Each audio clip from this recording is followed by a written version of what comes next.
Grew up in a seaside town in the province of S. It was such a small town.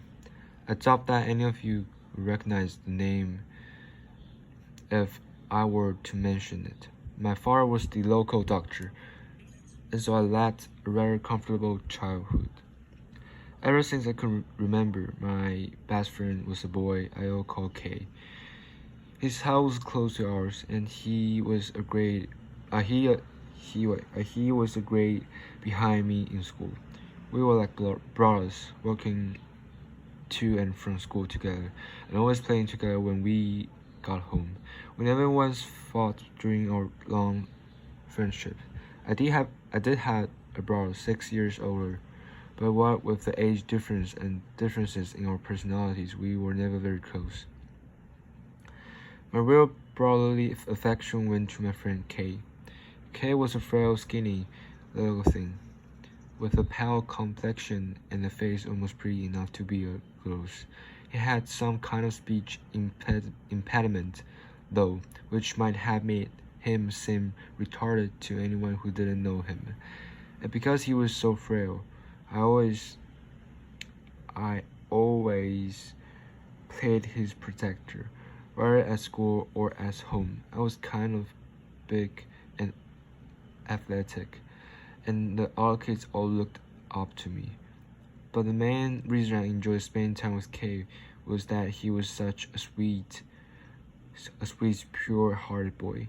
He was not the least bit retarded, but because of his impediment, he didn't do too well at school. In most subjects, he could barely keep up.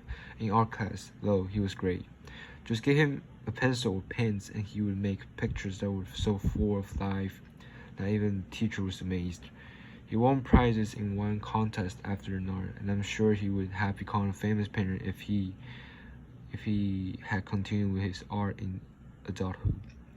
He liked to often sit beside him. He liked to do seascapes. He got out to the shore for hours painting. I would often sit beside him, watching the swift, precise movements of his brush, wondering how, in a few seconds, he could possibly create such lovely shapes and colors where, until then, there had been only blank white paper. I realize now that it was a matter of pure talent. One year in September, a huge typhoon hit our area. The radio said it was going to be the worst in 10 years. The schools were closed, and all the shops in town lowered their shutters in preparation for the storm. Starting early in the morning, my father and brother went around house nailing shut all the storm doors, while my mother spent the day in the kitchen cooking emergency provisions. We filled bottles and canteen with water and packed our most important possessions in rucksacks for possible evacuation. To adults, typhoons were an annoyance and a threat that had to face almost annually. But to the kids, removed as we were from such practical concerns, it was just a great big circles, a wonderful source of excitement. Just afternoon, the color of the sky began to change all of a sudden. There was something strange and unreal about it. I stayed outside on the porch, watching the sky until the wind began to howl and the rain began to beat against the house with a weird dry sound, like handfuls of sand. Then we closed the last storm door and gathered together in one room of the darkened house, listening to the radio. This particular storm did not have a great deal of rain, it said, but the winds were doing a lot of damage, blowing roofs off houses and capsizing ships. Many people have been killed or injured by flying debris. Over and over again, they warned people against leaving homes. Every once in a while, the house would creak and shudder as if a huge hand were shaking it, and sometimes there would be a great crash of some heavy-sounding object against a storm door. My father guessed that these were tiles blowing off the neighbor's housing.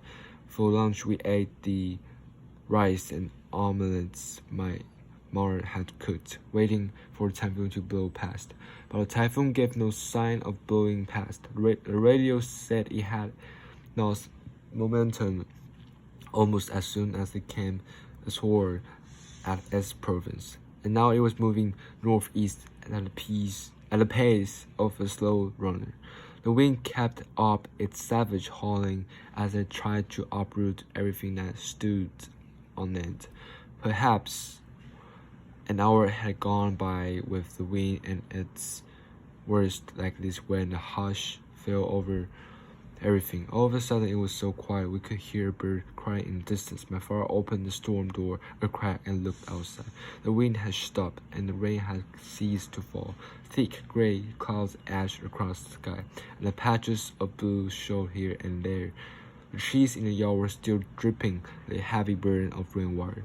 We're in the eye of the storm, my father told me. It'll stay quiet like this for a while, maybe 15-20 minutes, kind of like an intermission. Then when it'll come back the way it was before. I asked him if I could go outside. He said I could go walk around a little if I didn't go far. But I want you to come back right here at the first sign of wind. I went out and started to explore. It was hard to believe that a wild storm had been blowing there until a few minutes before. I looked up at the sky.